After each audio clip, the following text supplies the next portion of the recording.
Hi, I'm Tom, And I'm Nick. and we are the organizers of the Williams Art Community Project. This is our full team, including Chris Rodriguez and Chris Hughes. You can reach us at all this information. We want to jump right into how to build your exhibit story. And we're going to start with adding an image to your exhibit. They've got to be JPEGs or PNGs. This is the test exhibit that's on the collection. You can find this. We'll show you in a second how to find it. But the main button you have to find is the fill button down here. It's called fill.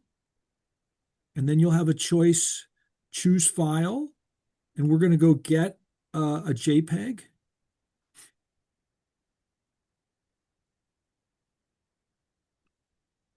This is a piece by Chris Rodriguez, and we're going to add it in here. You can add a title and you can add other information about this particular image, but I'd probably suggest that you just add it first. So I'm going to click save, and it's going to upload it. And now let's go back to the exhibit. So here it is. We just added this image. And now when we put an exhibit together, it needs to be connected by dots. And put a dot on any image. In the metadata here, you can see that this image has one dot on it. So I'm going to add a dot to this image. And to do that, in the upper left, you click on the push pin. I'm going to mark down, again, just to get this through, I'm going to mark down Chris Rodriguez image. And I'm going to click on the push pin on the left side, and I can put it wherever I want. You can see you can move it around. And then once you're ready with wherever you want it, hit on the left side, hit submit. Okay, so that dot is now on the image. I'm going to refresh it, refresh the page.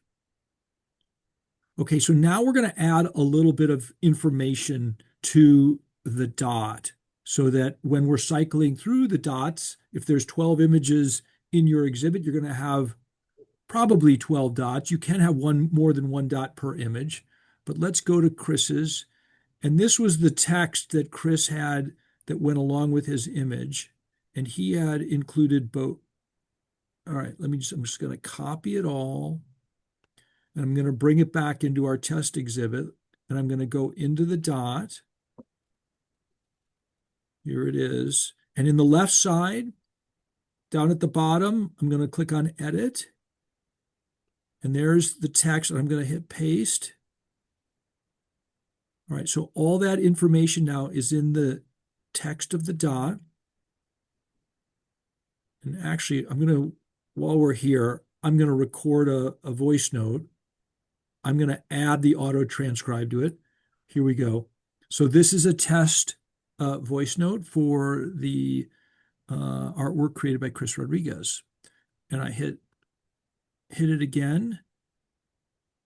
And I got to hit save and close. And now that voice note is associated with that dot. I'm going to refresh the whole exhibit, and then we're going to go into the exhibit story. I'm just going to double check it. Here it is. The little icon for sound is going there. So we know that the voice note is in. All right, so now let's go back to what we're covering. So we've added a dot to the image.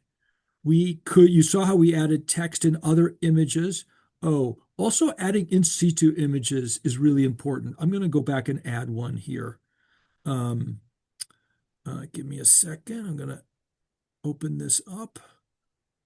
I'm going to open this up again. Let's just say I wanted to put it in here. I'm going to go find one.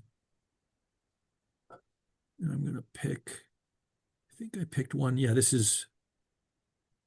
so this is what we mean by an in situ image.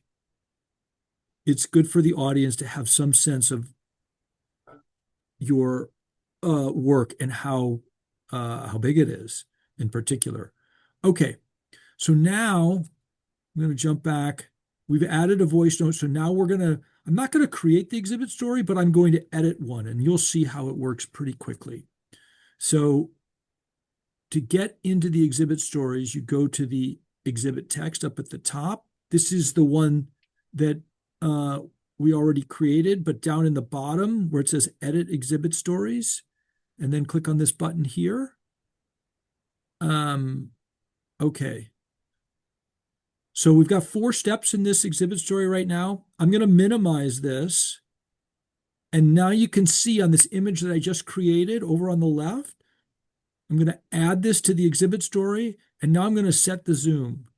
So let's say we want to zoom in like that. We do the zoom, and then on the left, we click set zoom, and that's it.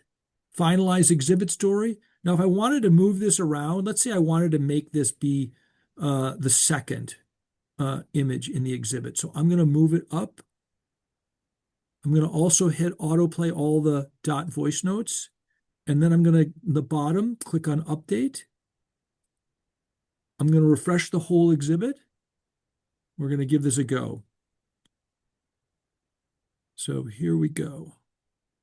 I usually wait until it says 1, and then I start recording. Okay.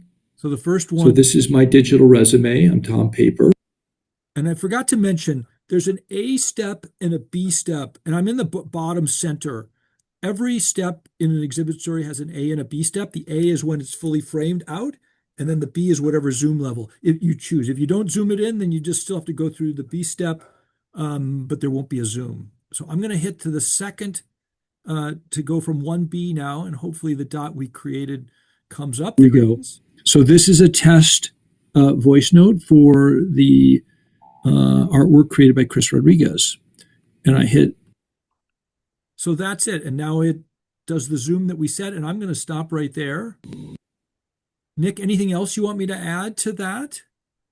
That was great. I think it helps me a lot to think about it as if it was laid out in a physical space. So the steps as I kind of think about it are you put up your images, you upload your images, then you add almost like push pins, like to little points that you think are important and add more information, and then you almost like take a line of string and put them between the push points. So you're kind of leading people through the individual pieces of your artwork that you think are really interesting and compelling. Um, let's see, this is one that's in progress right now, it looks like. Exactly. Yeah. And then, so Emma did this. I want to show one other one real quickly here. Um, Eliza put this together. She's only got one image, and that's okay. But and so what she did was she put all these dots onto one image. We would probably recommend that you have an image for each one of these. You can do it this way, but not necessary. Okay. Anything else, Nick? Yeah, we also just there's a huge amount of flexibility that comes with Pixium. But we've noticed in doing this a number of times what makes an exhibit stand out and makes it especially compelling. An image of yourself, as you saw with Chris, is really a good idea, especially because it's alumni looking at your work. Just a little short statement about yourself, a photo to introduce yourself is really a good idea and kind of ties your name and your image to your artwork. For taking photos of your artwork, the iPhone works perfectly well. Pixium will tile together any image that you take, so it can be really high quality and allow like a really precise zoom.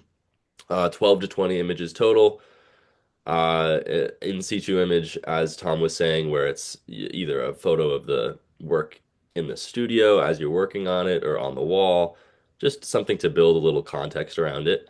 And then some themes to keep in mind throughout your exhibit story. What has inspired you to do the work? What connects? What is the theme that runs through all of the pieces? For art historians who maybe aren't putting their own original artwork on there, just be very clear in what your thesis is in getting these works across. Have a clear argument that is individual, that's yours. For voice notes, that's like the voiceover for the dots. They should be pretty short, less than 30 seconds, ideally less than 15, really. It's kind of just an intro, and then the alums can seek more information that's available if they want to. So the overall length of exhibits should be 3 to 4 minutes, no more than 5 minutes, just because, I mean, alumni are going to be going through a lot of these, and also just in terms of making something really engaging, it's better to be short. You might have a lot of stuff to say about that, about your work, and that's fine. And you can include all of that. But for the actual exhibit story and the voiceovers specifically, it should be around 3 to 4 minutes. Great. Thank you. If you guys have any questions, please don't hesitate to ask Nick or I or Chris Hughes or Chris Rodriguez. And we're looking forward to seeing your work. Thank you.